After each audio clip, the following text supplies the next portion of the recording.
Good morning everyone, welcome back to my channel. আশা করি সবাই খুব ভালো আছে। তোজো অ্যান্ড মম টাইমে আর একটা নতুন ব্লগে তোমাদেরকে অনেক অনেক স্বাগত জানাই।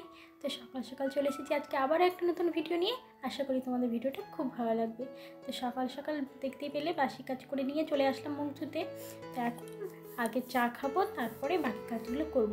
আর সকাল সকাল আজকে তোজো টিউশন চলে গেছে। এখন ইদানিং ওর সকালেই টিউশন হচ্ছে।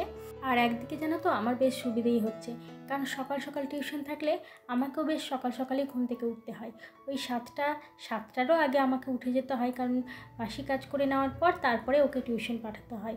তো আজকে যেহেতু একটু উঠতে লেট হয়েছিল, তো আজকে একদম টাইমে উঠেছিলাম, মানে ওর টিউশনের টাইমের একটু আগে উঠেছিলাম। সেই কারণে ওকে আগে টিউশনে পাঠিয়ে দিয়ে তারপর আমি বাসি কাজগুলো সেরে ফেললাম। তো চলো এখন বিছানাটা তুলে নিই, যেহেতু তোজোর টিউশনে গেছে বিছানাটা তুলে নিই। মানে তার আগে বলি যে চা খাওয়া হলো, মানে তোজোর পাপা আর আমি চা খেলাম, তারপরে এখন চলে আসলাম বিছানা গোছাতে। তারপরে তোজোর স্কুলে টিফিন তৈরি করতে হবে। কাল যেহেতু ভিডিওটা দুপুরের পর থেকে আর কন্টিনিউ করিনি, তো সন্ধ্যের দিকে বৌদি আর পুচকি এসেছিলো। পুচকি মানে আমার দাদার মেয়ে। তো দাদা যেহেতু এখানে কাজ দিয়ে মানে সন্ধ্যের দিকে বাড়ি যাবে, তো সেই কারণে ওরা বিকেলে চলে এসেছিলো। কিছুক্ষণ এখানে থাকবার পর দাদা বাড়ি যাওয়ার পথে নিয়ে যাবে। তো সেই কারণে ওরা খুব খেলাধুলা করেছে তোজো আর পুচকি।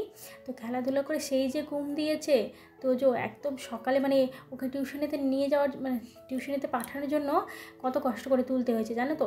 মানে এত খেলাধুলা করে ওদের মানে এতটা ক্লান্ত হয়ে ঘুমিয়েছিল যে ঘুম আর কিছুতেই ভাঙতে চায় না, মানে এইরকম ব্যাপার জানো তো। আর পুচকি আসলেও খুব এমনি ভালোবাসে জানো তো। তো ঘরের পর্দাটা টেনে দিলাম। এই যে রোদের দিন আসলো, ওই জানলা দিয়ে এত রোদ ঢুকে, এই যে দেখো আমার বাবুটা চলে আসলো বলতে বলতে, দেখতে পাচ্ছ মানে বাড়ি ফিরেছে কি আনন্দ। ও এখনই বলবে যে মা আজকে স্কুল যাব না। প্রতিদিনই টিউশন থেকে আসার পর বলে মা আজকে কিন্তু স্কুল যাব না, ঠিক আছে কালকে যাব, আজকে যাব না। কিন্তু ওকে জোর করে স্কুলে মানে অনেক বুঝিয়ে সুঝিয়ে স্কুলে পাঠাতে হয়, রেডি করতে হয়।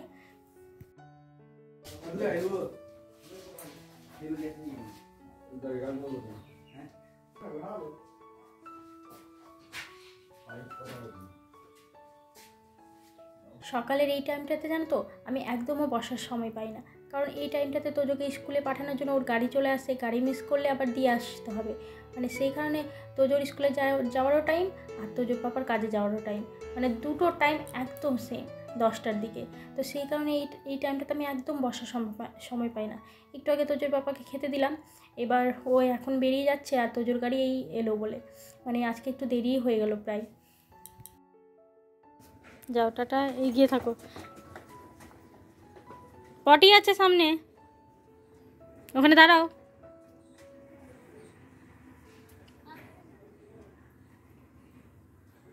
তো যখন গাড়ির হর্ন অনেক দূর থেকে পাওয়া যায়, তখন ওকে বলি যে যা বাবা, যে ওখানে রোডের সামনে দাঁড়িয়ে থাক। আজকে জানো তো কী হয়েছে, সকালে ঘুম থেকে উঠে দেখি যে আমাদের ওই রাস্তার ওখানে গেটটার ওখানে কুকুরে পায়খানা করে রেখে দিয়েছে। আজকে আবার সেই ঝামেলা, ওটা ফেলে আবার মাথাটা ঘুষতে হবে। সেই কারণে ভাবলাম যে সকালের মোটামুটি সমস্ত কাজ কমপ্লিট করে স্নানটাই সেরে নিই। স্নান সেরে তারপরে রান্নাবান্না করব। কারণ কি বলতো, ওটা দিয়ে তো অনেকেই যাওয়া আসা করে। তো সেই কারণে যদি কেউ পাড়াটাড়া দিয়ে দেয়, এমনকি আমিও কোনো সময় বেরাতে পারি আর মনে থাকে না জানো তো অত সময়। পিছন বাড়ি দিদার মেয়েরাও আসবে, ওরা এসে আবার ফের আমাদের বাড়িতেও বসবে যদি পাড়াটাড়া দিয়ে দেয়। সেই কারণে ভাবলাম আগে মানে ওটা পরিষ্কার করে স্নান করে এসে তারপরে বাকি কাজগুলো করব। ইন্ডাকশানটা বেশ অনেক দিন হয়ে গেছে খারাপ হয়েছে। তো এর আগে 2-1বার খারাপ হয়েছিল নিজেই জানো তো, আবার কিছুদিন ব্যবহার করিনি, তারপরে হঠাৎ চালিয়ে দেখছি ঠিক হয়ে গেছে। এবার কিন্তু আর হয় না, মাঝে মধ্যে চালিয়ে দেখছি, কিন্তু এবার একদমই মনে হয় দোকানে না গেলে হবে না, ডাক্তারবাবুর কাছে না গেলে ঠিক হবে না। তো এটাকে ভালো করে পরিষ্কার করে রাখি, যেদিন তোজোর পাপা সময় পাবে সেদিন নিয়ে চলে যাবে। আর জানো তো আমি যদি এই কাজটা না করে রাখি, হুট করে যদি বলি যে ইন্ডাকশানটা খারাপ হয়ে গেছে তুমি নিয়ে যাও তো দোকানে, তো সেই সময় বলবে যে দাও আমাকে, তখন আমি যদি পরিষ্কার করতে লাগি তো সেই কিছুটা আমাকে কথা শুনিয়ে দেবে। তো সেই কারণে আগে ওর কাজটাই করে রাখি। হুট করে যদি বলে যে দাও আজকেই নিয়ে যাই, তাহলে সে সময় অন্তত ওর হাতে তো দিতে পারবো। আর মানে আমাদের এইরকমই হয় জানো তো, হুট করে সব কিছু হয়। যদি আমি বলি যে এটা করো তো, মানে সময় পাবে না, হুট করে একদিন বলবে যে চলো এখানে যাই, বা কোথাও শপিংয়ে যাই, বা কারো বাড়ি যাওয়ার কথা যদি বলি যে চলো, মানে অনেক দিন ধরে যদি আমি বলি চলো ঘুরে আসি, তো যাবে না। তারপরে হুট করে একদিন বলবে যে চলো ঘুরে আসি। আমাদের জানো তো কোনো কিছু প্ল্যান করে হয় না, যে প্ল্যান করে এটা করব ওটা করব।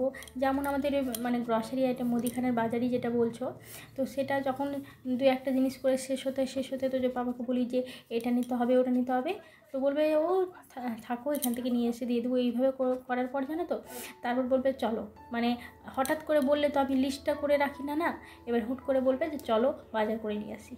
তো স্নান সমস্ত কমপ্লিট করে চলে আসলাম, আর তোমাদের কাছে কিছু শেয়ার করলাম না, কারণ কিছুটা জামা কাপড় কেচে তো পায়খানাটাও পরিষ্কার করে নিলাম একবারে। তো দেখতেই পাচ্ছ গাছে কতগুলো ফুল দিয়েছে। তো এখন বেশ আমাকে আর ফুল কিনতে হয় না, এই বাড়ির গাছ দিয়েই কয়েকটা করে হয়, তো সেই ফুল দিয়ে পুজো করে নিই। আর কয়েকটা কুড়ি ধরে আছে, বেশ কিন্তু ছোটো গাছে দেখো কত ফুল দিয়েছে। আর ওই ফুলগুলো কালকের ছিল, কালকে যেই কটা তুলেছিলাম আর বাকি যেই কটা ছিল সেগুলো দেখো আজকে রোদটাও যা পড়েছে না, রোদে শুকিয়ে গেছে। দেখো দুটো নয়নতারা গাছ দিয়ে আমার কিন্তু বেশ পুজো করার ফুল হয়ে গেল। আরও কিছুদিন পর থেকে বেশি করে ফুটবে, অনেকগুলো করিয়ে দিয়েছে।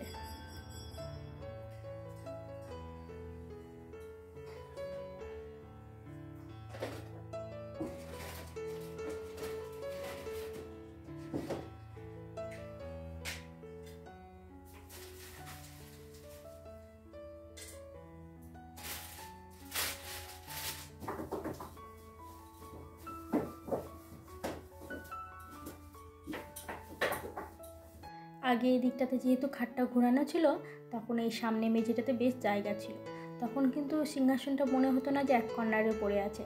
আর এখন দেখো খাটটা যেহেতু ঘুরিয়ে দিয়েছি, তারপরে এখানে আলনা রাখা হয়েছে, তো সিংহাসনটা দেখে মনে হচ্ছে যে এক কর্নারে আছে।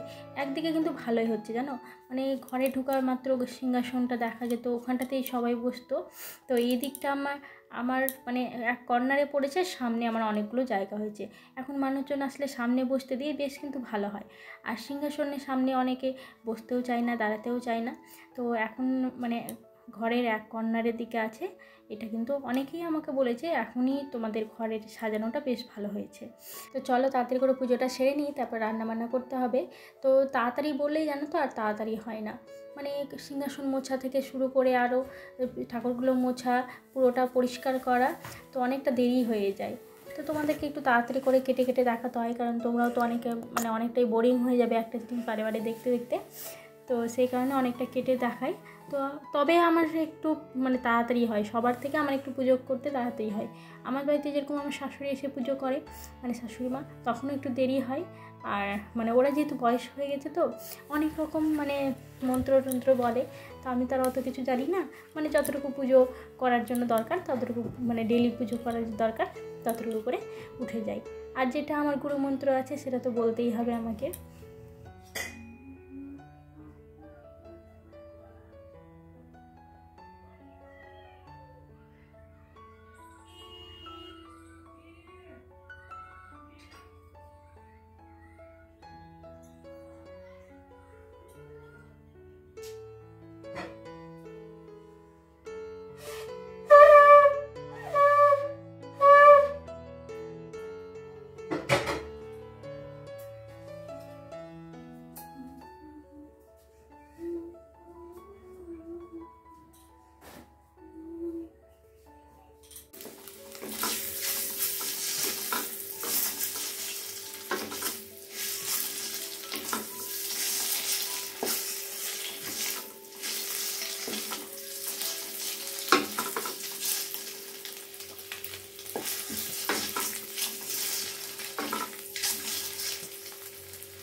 আজকে স্নান, পুজো, রান্নাবান্না সমস্ত কমপ্লিট একবারেই। দেখো রান্না মোটামুটি কমপ্লিটই, শুধু মশলা ভেজে জল দিলেই হয়ে যাবে, সমস্ত কমপ্লিট। এখন একটু আরাম করা, তারপরে চলে আসবে, আবার একসাথে খাওয়া দাওয়া করবো। আমি কালকে রাতে দুটো রুটি ছিল, ওটা চা দিয়ে খেয়েছিলাম সকালে, সেই কারণে মানে অতটা খিদে পাইনি। তাছাড়া তোর জন্য আসলে খাওয়া দাওয়া হয় না। তো চলো বন্ধুরা, আজকে ভিডিওটা বেশি বড় করবো না, ভিডিওটা এখানেই শেষ করলাম। আজকে ভিডিওটা কেমন লেগেছে অবশ্যই তোমরা কমেন্ট করে জানাবে। আজকে দুপুরে রান্না করে ডিমের ঝোল করলাম দেখি। চলো সবাইকে মানে এখান থেকে ভিডিওটা শেষ করলাম। সবাই ভালো থেকো, সুস্থ থেকো। ভিডিওটা ভালো লাগলে অবশ্যই একটা লাইক করে দিও। যারা নতুন দিচ্ছ তারা চ্যানেলটাকে সাবস্ক্রাইব করে চ্যানেলটার পাশে থেকো। সবাইকে টাটা।